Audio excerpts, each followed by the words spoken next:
Hello students, जय हिंद, वंदे मातरम, सलाम, नमस्ते, सत श्री अकाल, आदाब, गुड इवनिंग। तो चलिए शुरुआत करते हैं कोशिका के अगले चैप्टर की। और इस अगले चैप्टर में हम लोग बात करेंगे कोशिका के प्रकार की, कि कोशिका कितने प्रकार की होती है। तो स्टूडेंट्स, कोशिका रचना के आधार पर दो प्रकार की होती है। रचना के आधार पर कोशिका दो प्रकार की होती है। एक होती है प्रोकैरियोटिक कोशिका और दूसरी होती है यूकैरियोटिक कोशिका। तो प्रोकैरियोटिक कोशिका, प्रोकैरियोटिक एंड यूकैरियोटिक कोशिका, ठीक है, दो तरह की होती है रचना के आधार पे। अब हम देखेंगे कि वास्तव में प्रोकैरियोटिक कोशिका क्या होती है और यूकैरियोटिक कोशिका क्या होती है। तो ध्यान से देखिए, इसके शब्द से ही अर्थ निकालने का प्रयास करते हैं हम लोग कि प्रोकैरियोटिक का मतलब क्या है। तो ध्यान देना, इसमें शब्द लिखा हुआ है प्रो, और प्रो का मतलब ही होता है प्रीमिटिव, प्रीमिटिव अर्थात प्रारंभिक। क्या मतलब निकला इसका? प्रारंभिक, प्रो का। और कैरियोटिक में कैरियोन शब्द निकलता है।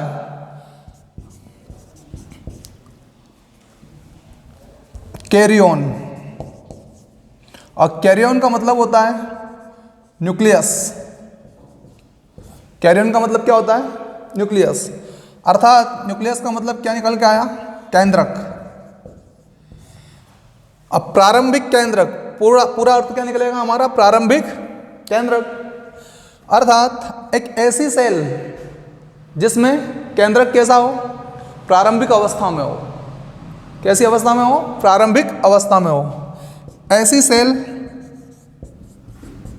जिसमें केंद्रक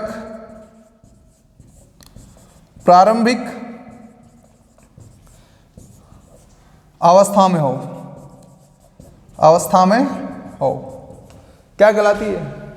प्रोकैरियोटिक सेल्स कहलाती है। प्रारंभिक अवस्था से तात्पर्य होता है कि अभी जो केंद्रक है वो शुरुआती अवस्था में है, यानी कि कह सकते हैं सीधे तौर पे हम लोग कि एक अविकसित प्रकार का केंद्रक इसमें होता है, यानी कि एक स्पष्ट केंद्रक नहीं होता है। क्या नहीं होता है? स्पष्ट केंद्रक नहीं होता है। देखिए, स्पष्ट केंद्रक कैसे नहीं होता है कि हम लोग देखते हैं कि हमारी जो प्रोकैरियोटिक कोशिका होती है उसमें हम लोगों को कुछ इस प्रकार के धागेनुमा संरचनाएं दिखाई देती है। धागेनुमा संरचनाएं दिखाई देती है। इनको हम लोग क्रोमोसोम्स कहते हैं। क्या कहते हैं? क्रोमोसोम्स कहते हैं। अब इस क्रोमोसोम्स के चारों ओर इस प्रकार का कोई भी हमें कोशिका या केंद्रक झिल्ली दिखाई नहीं देती है, ठीक है ना। तो जब केंद्रक झिल्ली नहीं होगी तो स्पष्ट आवरण भी नहीं होगा और स्पष्ट केंद्रक भी नहीं होगा। कैसे नहीं होगा? जरा यूकैरियोटिक कोशिका की तरफ देखते हैं हम लोग, किस प्रकार से इसमें होता है कि इस प्रकार से धागानुमा संरचना इसमें भी देखने को मिलती है हम लोगों को, लेकिन इसके ऊपर एक दोहरा आवरण इस प्रकार का होता है, ठीक है। और बीच में आप लोग देखेंगे ये जो खाली स्थान है हमारा, ये केंद्रक है। वास्तव में ये खाली स्थान जो दिखाई दे रहा है हम लोगों को, ये क्या है? ये केंद्रक है। तो यहां पर ये केंद्रक स्पष्ट दिखाई दे रहा है, नहीं दे रहा है? किसमें? यूकैरियोटिक कोशिका में स्पष्ट केंद्रक होता है, लेकिन यहां पर ऐसी कोई व्यवस्था देखने को नहीं मिलती है। तो केंद्रक कैसा होता है? स्पष्ट नहीं होता है। केंद्रक स्पष्ट नहीं होता है, ठीक है। और केंद्रक किस अवस्था में होता है? प्रारंभिक अवस्था में होता है। ओके स्टूडेंट्स, तो यहाँ पे दूसरी चीज़ क्या देखने को मिल रही है हम लोगों को कि एक तो प्रारंभिक अवस्था का केंद्रक है और दूसरा इस केंद्रक को चारों ओर से घेरने के लिए कोई केंद्रक झिल्ली या न्यूक्लियस या न्यूक्लियर मेम्ब्रेन अवेलेबल नहीं है। वहीं अगर हम यहाँ पे देखेंगे यूकैरियोटिक कोशिका की बात करेंगे तो इसके शब्द से ही हम अर्थ निकाल सकते हैं। कैसे निकाल सकते हैं? जैसे कि ईयू, क्या लिखा हुआ है? ईयू। इस ईयू का मतलब ही होता है ट्रू, और इसका मतलब क्या? सत्य। Okay students, carry on. अगर हम कैरी ऑन की बात करें तो वही न्यूक्लियस, न्यूक्लियस, ओके, अर्थात इसका मतलब निकल के आया सत्य केंद्रक, सत्य केंद्रक, या कह सकते हैं सुविकसित केंद्रक, ठीक है, सुविकसित केंद्रक, सुविकसित केंद्रक, अर्थात यूकेरियोटिक का शाब्दिक अर्थ क्या निकल के आया कि एक ऐसी कोशिका जिसमें केंद्रक सत्य प्रकार का हो या सुविकसित प्रकार का हो या फिर स्पष्ट प्रकार का हो। देखिए आप लोग यहाँ पे केंद्रक किस प्रकार का है, स्पष्ट प्रकार का है, सुविकसित है, एकदम क्लियर है। ओके स्टूडेंट्स, तो यहाँ पर केंद्रक स्पष्ट होता है और यहाँ पे केंद्रक स्पष्ट नहीं होता है। ठीक है, दूसरी चीज़ यहाँ पे देखिएगा आप लोग, यहाँ पे न्यूक्लियर मेम्ब्रेन जो है, केंद्रक झिल्ली जो है या उसको हम कहते हैं केंद्रक कला जो है, वो क्लियर दिखाई दे रही है, दोहरा आवरण है सामने, इसके ऊपर दोहरा आवरण है। तो दोनों में मूलभूत अंतर समझ में आया आपको, प्रोकैरियोटिक में और यूकेरियोटिक कोशिका के अंदर। एक जो होता है जिसमें स्पष्ट केंद्रक नहीं होता है, दूसरा में स्पष्ट केंद्रक होता है। ठीक है ना। अब आगे देखिए आप लोग, जो स्पष्ट केंद्रक जिसमें नहीं होता है, तो इसके अंदर जो आनुवंशिक पदार्थ होते हैं हमारे, जैसे कि डीएनए होता है, आरएनए होता है, प्रोटीन्स वगैरह जो होते हैं, वो जो ये कोशिका द्रव्य जो होता है, इस कोशिका द्रव्य के संपर्क में रहता है। किसके संपर्क में रहता है? कोशिका द्रव्य के संपर्क में रहता है, क्योंकि कोई केंद्रक आवरण जैसी व्यवस्था तो यहाँ पर है नहीं। केंद्रक आवरण जैसी व्यवस्था तो वो एक निश्चित जगह पर रहेगा। ठीक है ना। तो ये सब दूर क्या हुआ, छितरा हुआ या इसके संपर्क में रहता है कौन? डीएनए, आरएनए, प्रोटीन्स वगैरह वगैरह। ठीक है, तो ये व्यवस्था देखने को मिलेगी। लेकिन यहाँ पे देखेंगे आप लोग तो डीएनए, आरएनए और प्रोटीन जो होते हैं, जो केंद्रक के अंदर होते हैं, वो एक निश्चित स्थान पर ही पाए जाएंगे। ठीक है ना। यानी कि केंद्रक द्रव्य जो होता है, अंदर क्या पाया जाता है? यहाँ पे केंद्रक द्रव्य। ठीक है ना। इस केंद्रक द्रव्य के यहाँ पे देखने को हमें मिलेंगे सब चीज़ें। ठीक है ना। तो यहाँ सारी स्थिति साफ है, और यहाँ सारी स्थिति में थोड़ा सा प्रॉब्लम ये आता है कि ये सारी की सारी क्या होती है? कोशिका द्रव्य जो होता है हमारा, उसके संपर्क में रहता है। दूसरी चीज़, ये जो कोशिका होती है, इसके ये छोटी कोशिका होती है।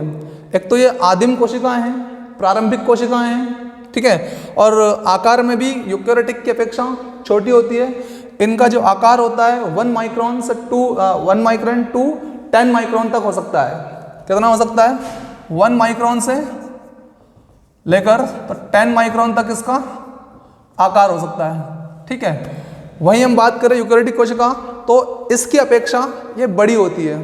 ठीक है ना। यूकेरियोटिक कोशिका प्रोकैरियोटिक कोशिकाओं से आकार में बड़ी होती है। ठीक है।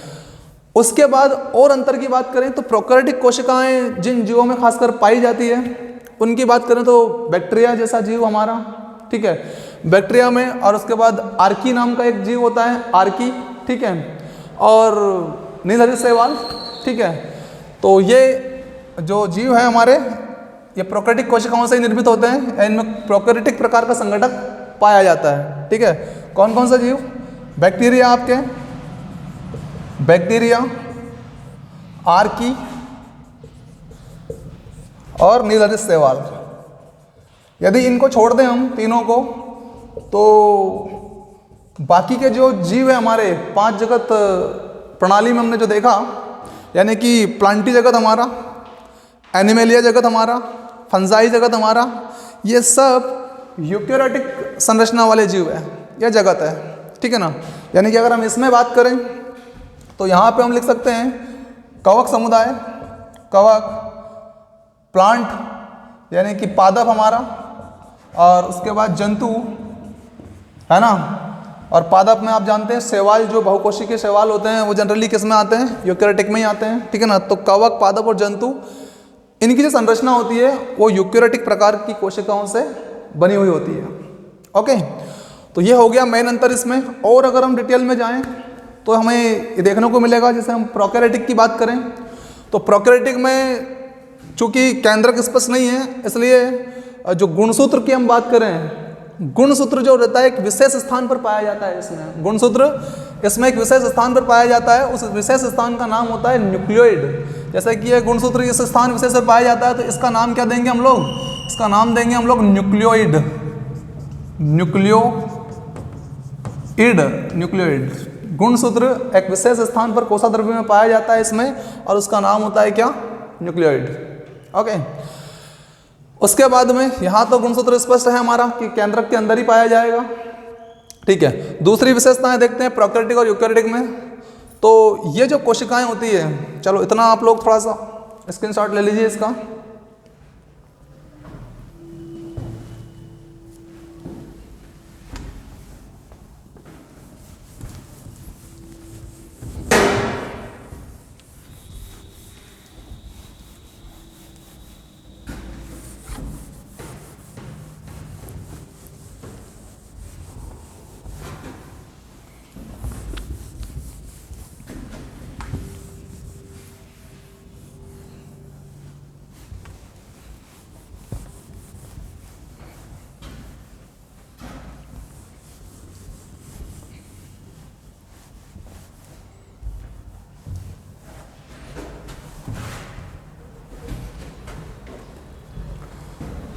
ये प्रोकैरियोटिक और ये यूकैरियोटिक, यूकैरियोटिक। ओके, और देखते हैं इनकी विशेषताओं की चर्चा करते हैं हम लोग। तो हम प्रोकैरियोटिक में लिख सकते हैं ये आदिम कोशिकाएं होती है, आदिम या फिर प्रारंभिक कोशिकाएं हैं, ठीक है ना। और दूसरी चीज़ ये हमारी जो कोशिका ये विकसित कोशिकाएं होती है। कैसी होती है? इधर अगर देखेंगे हम लोग तो यूकैरियोटिक कोशिकाएं विकसित कोशिकाएं हैं, ठीक है।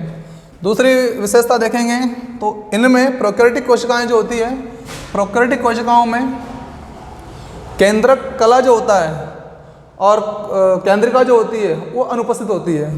तो इसको भी लिख सकते हैं आप लोग, केंद्रक कला और केंद्रिका अनुपस्थित होती है, अनुपस्थित होती है। ओके, यानी कि यहाँ पे अगर आप देखेंगे तो ये देख रहे हो केंद्रक कला दिखाई दे रही है, दोहरा आवरण दिखाई दे रहा है, यानी कि उपस्थित है। और दूसरी चीज़ यहाँ पर गोल गोल रचनाएं आपको इस केंद्रक में ही दिखाई देगी, अंदर साइड में ये केंद्रिका होती है। क्या होती है? केंद्रिका। तो केंद्रिका यानी कि न्यूक्लियोलस जो है वो भी अवेलेबल है, यानी कि यहाँ पे हम लिख सकते हैं कि केंद्रक कला एंड केंद्रिका उपस्थित है उपस्थित नहीं है यूकैरियोटिक कोशिका में? बिल्कुल है सर। ये देखिए आप, केंद्रिका भी है और केंद्रक कला भी है, ठीक है ना। दूसरी चीज स्पष्ट केंद्रक है कि नहीं? तो यहाँ पे हम लिख सकते हैं कि स्पष्ट केंद्रक पाया जाता है यूकैरियोटिक में, केंद्रक पाया जाता है, और यहाँ स्पष्ट केंद्रक का अभाव होता है। प्रोकैरियोटिक कोशिका में स्पष्ट केंद्रक का अभाव होता है, स्पष्ट केंद्रक का अभाव होता है। दूसरी इंपॉर्टेंट चीज, अगर मैं गुणसूत्रों की संख्या की बात करूं यहाँ पर दोनों कोशिकाओं में, तो यहाँ पर एकल गुणसूत्र पाया जाता है। कैसा पाया जाता है? प्रोकैरियोटिक कोशिकाओं में एकल गुणसूत्र पाया जाता है मात्र, और वहाँ एक से अधिक गुणसूत्र पाए जाते हैं। तो यहाँ लिखिएगा आप लोग, इसमें एकल गुणसूत्र पाया जाता है, गुणसूत्र होता है, और इसमें एक से अधिक गुणसूत्र पाए जाते हैं, गुणसूत्र होते हैं किसमें? यूकैरियोटिक सेल्स के अंदर। ओके स्टूडेंट्स, आगे देखेंगे हम लोग कि ये जो प्रोकैरियोटिक कोशिकाएं होती है, इन प्रोकैरियोटिक कोशिकाओं के अंदर जो झिल्ली युक्त अंगक जो होते हैं वो उपस्थित नहीं होते हैं। झिल्ली युक्त अंगक यानी कि जैसे कि अगर हम यहाँ पे देखेंगे कि इसका जो यूकैरियोटिक कोशिका के अंदर जो कोशाद्रव्य होता है, जो साइटोप्लाज्म होता है, वहाँ पर जितने भी अंग होते हैं वो कैसे होते हैं? झिल्ली युक्त होते हैं। जैसे उदाहरण के लिए हमारा माइटोकॉन्ड्रिया ये इस प्रकार से झिल्ली युक्त होता है, ठीक है ना। डबल लेयर में कवर होता है ये कौन? माइटोकॉन्ड्रिया। ओके, तो ये माइटोकॉन्ड्रिया झिल्ली युक्त है। इसी प्रकार से गोल्जिकाई की बात करें हम लोग तो गोल्जिकाई जो होता है वो भी किस प्रकार से होता है? झिल्ली युक्त होता है। और उसके बाद लाइसोसोम की बात करें तो ये थैलीनुमा जो रचना होती है इस पर भी कवर होता है। ओके, तो ये गोल्जिकाई आपका, और उसके बाद यहाँ पे लिख देता हूँ गोल्जी और लाइसोसोम। आपका जो लाइसोसोम होता है, लाइसोसोम जो होता है वो भी झिल्ली युक्त होता है। माइटोकॉन्ड्रिया झिल्ली युक्त है ना। हरित लवक जो होता है, हरित लवक कुछ इस प्रकार की रचनाएं जो होती है, ये हरित लवक, ठीक है ना, ये भी किस प्रकार की होती है? ये भी झिल्ली युक्त होती है। दूसरा आपका जो ER होता है ये भी झिल्ली युक्त होता है। ER की जो रचनाएं होती है हमारी इस प्रकार से, ठीक है, ये भी झिल्ली युक्त होते हैं। तो कहने का मतलब ये कि इसमें जितने भी अंग होते हैं वो किस प्रकार के होते हैं भाई? झिल्ली युक्त होते हैं, कवर होता है, मेम्ब्रेन पाई जाती है, ठीक है ना। जिस प्रकार से न्यूक्लियस के ऊपर न्यूक्लियर मेम्ब्रेन पाई जा रही है, केंद्रक कला, ठीक है ना, इस प्रकार से यहाँ पे क्या होता है? यहाँ पर भी आवरण पाया जाता है सभी अंगों के ऊपर भी, ठीक है। लेकिन ऐसी व्यवस्था यहाँ पर देखने को नहीं मिलती है। यहाँ तो पहली बात तो वो अंग ही नहीं होते हैं, ठीक है ना। हाँ, यहाँ पर राइबोसोम जरूर होता है। क्या होता है? राइबोसोम जरूर होता है। जैसे यहाँ पर 70S प्रकार के राइबोसोम पाए जाते हैं, 17S प्रकार के राइबोसोम पाए जाते हैं। और यहाँ पे अगर हम बात करें तो 80S प्रकार के राइबोसोम पाए जाते हैं। आपका यहाँ पे दिख जाएंगे राइबोसोम ER के ऊपर इस प्रकार से, ये ER के ऊपर राइबोसोम दिख जाएंगे आप लोगों को। ऐसे पॉलीराइबोसोम समूह में भी पाए जाते हैं। ओके, ये समूह बन गया, पॉलीराइबोसोम हो गया ये। तो राइबोसोम जो है यहाँ 80S प्रकार के होते हैं और यहाँ 70S प्रकार के होते हैं। अब यहाँ पर राइबोसोम से, खैर राइबोसोम जब पढ़ेंगे अंगों में हम लोग वहाँ पे चर्चा करेंगे कि ये 70S क्या है और 80S क्या होता है ना, वहाँ पे इसकी चर्चा करेंगे हम लोग। दूसरी चीज़, राइबोसोम पाया जाता है, बाकी के जो अंग लिखे हैं हम लोगों ने, एंडोप्लाज्मिक रेटिकुलम और उसके बाद में लाइसोसोम, ओके, गोल्जिकाय, हरित लवक, है ना, माइटोकॉन्ड्रिया आदि अंग इसमें अनुपस्थित होते हैं। ठीक है। दूसरी चीज़ जो रिक्तिका होती है वो भी अनुपस्थित होती है यहाँ पर, रिक्तिका वैक्यूल जो होता है। ओके स्टूडेंट्स, रिक्तिका अनुपस्थित होती है, अनुपस्थित होती है। और यहाँ रिक्तिका पाई जाती है, इधर रिक्तिका पाई जाती है, यूकेरियोटिक कोशिकाओं में रिक्तिका पाई जाती है। दूसरा, इनमें समसूत्री विभाजन नहीं होता है, लैंगिक जनन नहीं होता है, ठीक है ना, तो समसूत्री विभाजन नहीं होता है। प्रोकैरियोटिक कोशिकाओं में समसूत्री विभाजन नहीं होता है, विभाजन नहीं होता है, और ना ही लैंगिक जनन होता है। लैंगिक जनन भी जनन नहीं होता है। और इधर ये दोनों चीज़ें होती है, अर्धसूत्री विभाजन भी होता है और समसूत्री विभाजन भी होता है, समसूत्री विभाजन भी होता है, लैंगिक जनन भी होता है, लैंगिक जनन भी होता है।